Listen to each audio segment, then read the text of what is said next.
আজকে আমরা আবু দাউদ শরীফের 4801 নম্বর হাদিসটি জানব।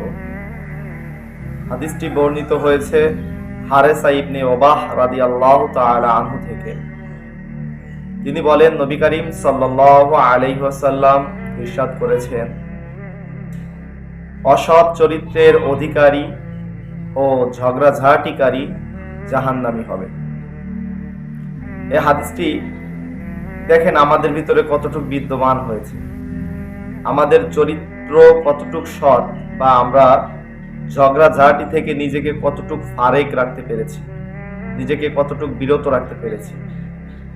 যদি এই দুইটি বিষয় আমাদের ভিতরে বিদ্যমান থাকে, বা যে কোনো একটি বিষয় আমাদের ভিতরে বিদ্যমান থাকে, তাহলে আমরা জাহান্নামী হব।